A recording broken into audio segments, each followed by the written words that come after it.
I'm not gonna tell nobody. I can't. There's a camera. They're watching this. The camera not on.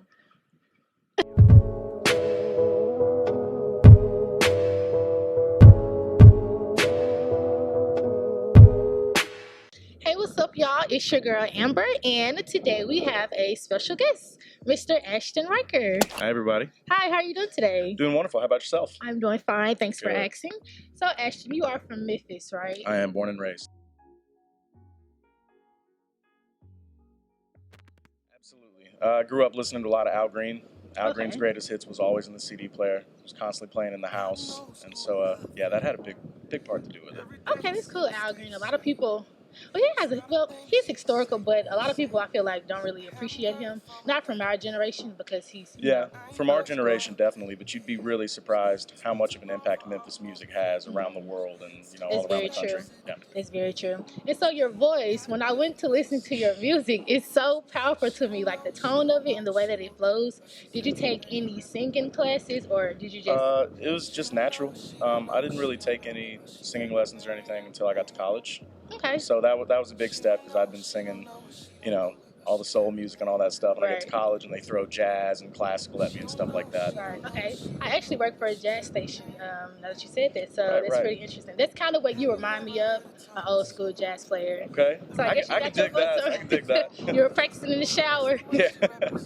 So how was it working with people like Stevie Wonder, especially with you being in the beginning stages of your career and considering that he is such a legendary icon?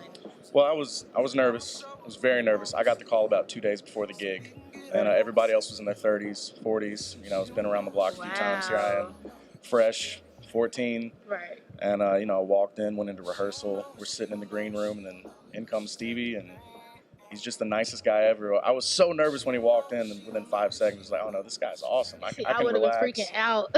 I was freaking out when I was on stage. That's when everything kind of hit me of like the magnitude of what was going on. Yeah, because I know like the only feeling that you could feel is that you can only go up from here. Like you're sitting with Stevie Wonder. Right, but it's funny because you're on this emotional and musical high that night, and then you have to wake up the next morning, like go take a math test or something. So it's kind of weird. Right. But it was good. It was cool. That was a good experience. Okay, and what college did you attend? I went to Berklee College of Music in Boston.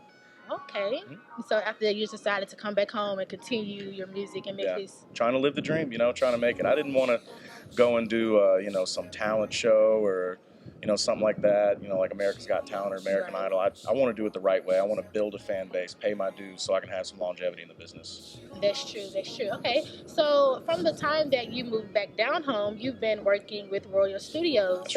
I know that that's a very big and well-known place. How did you get that connection? Well, I have a buddy that I went to Stax Music Academy with. Shout out Andrew Sano. He got in contact with the Royal people, became friends, and he just invited me down one day, which I was excited. I thought I was just going to hang out. Right. And I got down there, and some of the people wanted me to start singing for them, and, I'm trying to remember what I sang. I probably sang a Donny Hathaway tune, something like that. Next thing I know, it was like, you want to come back and record something tomorrow? And I was like... So are you signed to them, or you just not yet. No. Okay, so that's the goal. I'm up there all the time. The goal is to get signed, yeah. Yeah, that's amazing. I hope that works out for you. And they've really...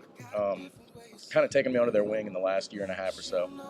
Introduced me to the right people, put me in a good position where I can make the right moves for myself. So I'm very thankful for that. Okay, because I'm kind of like one of those Instagram stalker people. So I seen that you collaborated with the whole Memphis as Fuck. Is that like a team or is that... Memphis as Fuck is... How would you describe Memphis as Fuck? It's kind of like a team. It's more like a mentality. Okay. You've probably seen the shirts around town and everything like that. They put on a Christmas jam every year, and they take donations of canned goods, things like that. So it's a positive thing in the community. Yeah. Okay. Memphis is Fuck. Yeah. Sounds catchy. So tell us about all the tours that you have. You've been working with Al Capone, Al Green's band. Yeah. I got introduced to Al up at Royal, and of course he's OG in the Memphis rap game. I grew up in Frayser, so really, yeah. So I was always listening to all that kind of stuff. Wow. And when he walked in the room, it was just like watching the Godfather walk in. It was just like, oh my God, he's the nicest dude ever. Wanted me to get on some tracks. I've got, I don't know, maybe 4 or 5 with him. And then just from being around Royal, I was introduced to Frayser Boy, Lil White, Skinny Pimp, like all the OGs and stuff like that. So it's been really cool because I have this interesting mix of doing, these rap shows and then turning around and the music that I write is more like old school soul music. Right. So it's been, cool because I get to get a lot of that at Spectrum. Yeah, you get to be very versatile. And this is something that I always ask people. When you're on stage and you're performing, do you have like an alter ego, or are you just... Oh, yeah.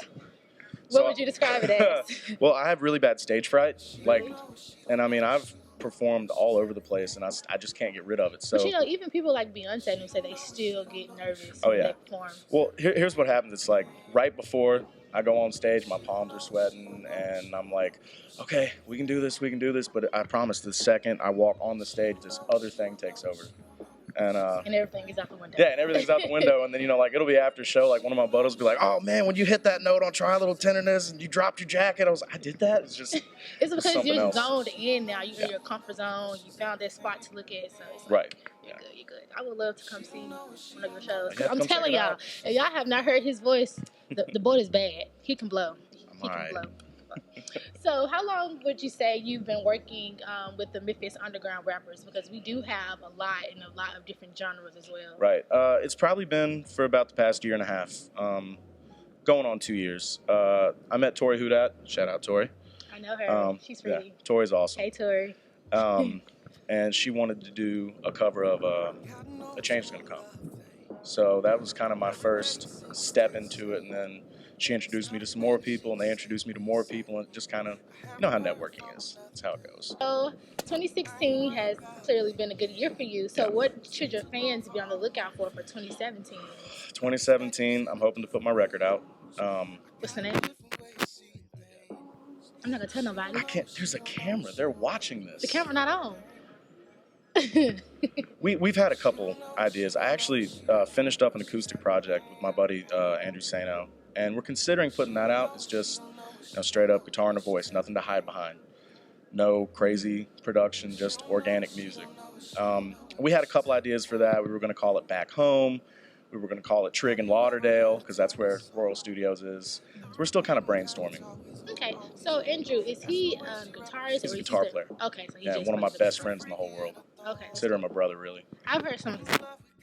He's really good. Okay. Yeah, he's actually playing guitar on that Change Is Gonna Come with me and Tori. That's him playing guitar. Yeah. That was really good. Speaking of the guitar, you performed at the Guitar Drop on Beale Street. I did. So how was that? It was over 50,000 people. Yeah. Yeah, that was definitely the highlight of the year. Was, you know, going out with a bang. That was a bang. I think I did 6 songs.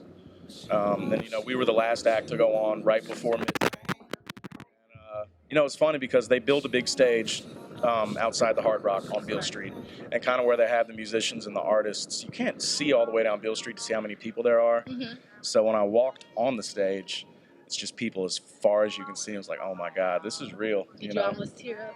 I did tear up. I did. You know, it's just, you know, as an artist, everybody goes through, you know, triumphs and failures. Yeah. And unfortunately, more often than not, it's more failures than anything. That makes you stronger. Yeah. So to, you know, be able to face adversity and then end a year on such a high note, it was a really big moment. So now to switch gears, I want to end it off with playing a fun little game, Smash or Pass. So I'm going to name out a couple of celebrities, and you tell me if you're going to smash or pass them. Okay. So number 1, we have Queen Bee. Smash. You'll smash Queen Bee? Yeah. Sorry, Jay-Z. So. Okay. Even with the twins? I don't care. That's fine. We all go on vacation. Oh. Sorry, Whitney. That's my girlfriend. Whitney. Don't watch this, Whitney. Okay, so do you know who Trina is? Trina. The rapper? The baddest, Trina. Yeah, I'm going to pass. Pass on Trina? Yeah. Why? Wait a minute. Okay. I don't know. Her vibe, I just... Okay, it's funny because Beyonce and Trina do give out totally 2 different vibes. So you're more of a Beyonce woman. Yeah. Trina too nasty for you. There ain't no such thing as too nasty. I just don't like her vibe. Okay. Okay, so what about Kelly Rowland? She's getting kind of old, but yeah, I smash. How old is Kelly Rowland? I don't know. I mean, she's not old. She's not like decrepit or anything like that. Yeah. But you know, I guess I smash. Smash Kelly Rowland. Okay. Miley Cyrus. Oh man, that's interesting. I feel like you would say pass. I want to say smash. Actually, she's kind of crazy. She's fun. Like, yeah, I feel like it'd be a fun time. Yeah. She's fun. Okay. What about Miss Meghan Trainor? Oh, pass. Pass Megan Trainor? Yeah. Okay. Yeah. And lastly, we have Miss Kelly Clarkson. Smash. Smash Kelly Clarkson? Yeah. And it's not just because she's fine, but it's because she can actually sing. Like, she's got some pipes, and I find that attractive. You know. Which one would you think is your favorite song by her?